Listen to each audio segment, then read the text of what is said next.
एक बार की बात है। एक समय में महर्षि शांडिल्य नाम के एक बहुत बुद्धिमान और तपस्वी ऋषि थे। वे अपनी गहन तपस्या, ज्ञान और अटूट भक्ति के लिए जाने जाते थे। शांडिल्य ऋषि का मानना था कि आत्म साक्षात्कार और मोक्ष का मार्ग शुद्ध भक्ति और निस्वार्थ सेवा से होकर जाता है। वहीं दूसरी ओर प्रजापति नामक एक शक्तिशाली और सम्मानित राजा थे। प्रजापति एक न्यायप्रिय शासक थे जो अपनी प्रजा के कल्याण के लिए सदैव चिंतित रहते थे। उनके मन में आध्यात्मिक ज्ञान और सत्य को जानने की तीव्र इच्छा थी, लेकिन राजकाज के दायित्वों के कारण उन्हें साधना का अधिक समय नहीं मिल पाता था। एक दिन राजा प्रजापति ने महर्षि शांडिल्य की ख्याति सुनी। वे तुरंत समझ गए कि शांडिल्य ऋषि ही उनके प्रश्नों का उत्तर दे सकते हैं और उन्हें आध्यात्मिक शांति का मार्ग दिखा सकते हैं। राजा ने ऋषि के आश्रम की ओर प्रस्थान किया। जब राजा प्रजापति शांडिल्य ऋषि के आश्रम पहुंचे तो उन्होंने देखा कि ऋषि एक घने वृक्ष के नीचे ध्यान मग्न बैठे हुए हैं। आश्रम का वातावरण अत्यंत शांत और पवित्र था। ऋषि के मुखमंडल पर एक अलौकिक तेज था। राजा ने विनम्रता पूर्वक ऋषि को प्रणाम किया और उनसे मार्गदर्शन का अनुरोध किया। शांडिल्य ऋषि ने अपनी आंखें खोली और राजा को आशीर्वाद दिया। राजा प्रजापति बोले, हे महर्षि, मैं यह जानना चाहता हूँ कि जीवन का परम लक्ष्य क्या है और इसे कैसे प्राप्त किया जा सकता है। मैं राजकाज में व्यस्त रहता हूँ, क्या मेरे लिए भी मोक्ष का कोई मार्ग है? ऋषि शांडिल्य गंभीर और करुणामय स्वर में बोले, हे राजन, जीवन का परम लक्ष्य आत्म साक्षात्कार और ईश्वर के साथ एकाकार होना है।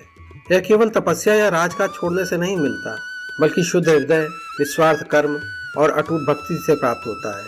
ऋषि आगे बोले, तुम अपने राजकाज को भी ईश्वर की सेवा मानकर कर सकते हो।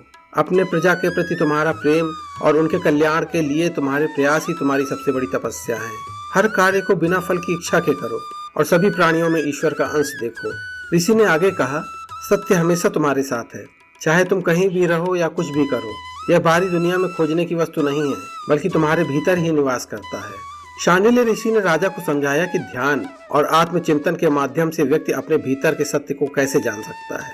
उन्होंने राजा को शांडिल्य विद्या का रहस्य समझाया कि आत्मा ही ब्रह्म है और यह सभी प्राणियों में निवास करती है। उन्होंने यह भी बताया कि ब्रह्म की उपासना मन, बुद्धि और वाणी से की जा सकती है और यह कि ब्रह्म सभी इच्छाओं, सभी गंधों, सभी रसों और सभी इंद्रियों से परे है। राजा प्रजापति ने ऋषि के वचनों को ध्यान से सुना और उनके उपदेशों को अपने जीवन में उतारने का संकल्प लिया।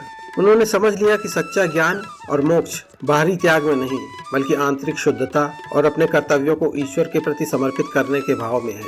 राजा प्रजापति आश्रम से लौटे और अपने राज्य का शासन पहले से भी अधिक निष्ठा और न्याय के साथ करने लगे। उन्होंने ऋषि के उपदेशों का पालन किया और अपनी प्रजा को भी धर्म और सत्य के मार्ग पर चलने के लिए प्रेरित किया। धीरे धीरे राजा को आंतरिक शांति और आत्मबोध की अनुभूति होने लगी। इस कहानी का सार यह है, ज्ञान और मोक्ष किसी विशेष आश्रम या तपस्या तक सीमित नहीं है, बल्कि यह हमारे कर्मों की पवित्रता, विचारों की शुद्धता और ईश्वर के प्रति हमारी निष्ठा में निहित है।